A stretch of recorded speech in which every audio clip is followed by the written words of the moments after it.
Hugasan niyo meron. Oh. Pagkahapon, patay siya. Dapat di isa ibutang sa tubig. Di isikwas tubig. Anak lang siya. Kusog pa daw ni mo dagan sa kabayo, Sarge?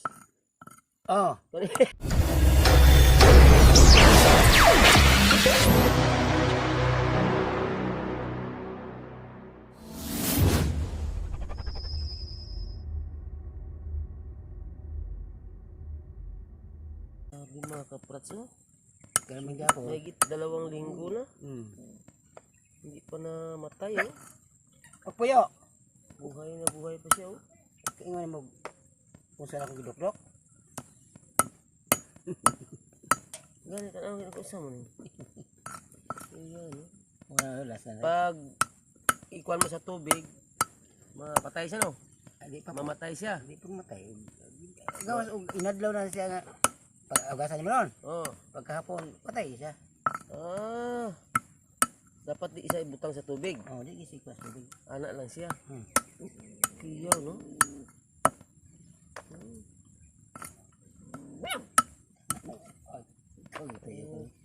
Paong ang baba ni mo. Abin, pagsakin ako trabaho. Dapat hindi sa ikan sa tubig kung gusto mo sa i-stock, no? Gusto mo sa i-stock mga abot ko sa kabulan. isa ka bulan, di siya mamatay pa, no? Basta kay di lang nimo maugan siya. Kay maugan ko ni siya, ana po umigas patay sa migas ha. Butang nimo sa sakwan sa hindi makuan sa di po mainitan kayo. Kuton Kanang landong. Tambok siya, no? Kusog pa daw ni mo dagan sa kabayo, Sarge? Okay ni.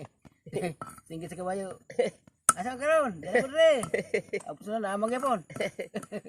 Kasabot na sila. Kasabot na sila. Dito ka kulot na ha. Maluya kabayo. Pag gusto mo siya i-stock, hindi mo siya ipon sa tubig. Permit talaga Kuan sa lang. sako nga, di po siya magisan. Lagay lang sa sako na walang tubig. Isang buwan pa, hindi na siya no? Isang bulan. Sa bulan, di siya di siya mapatay. Buhi pa siya. Patay pa yun, baho na ha.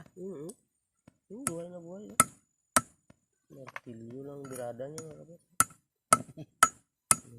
Ganyan pala ang teknik, no? Sa mga wala may mo Jesus kanil ka kami kalambugan. At hindi mo ito, mga limango, kay manulong ako. Limango? Kung lang katunggan man, may limango na. Gata ang guwapo ni Sarge. Gamay. Gamay kayo.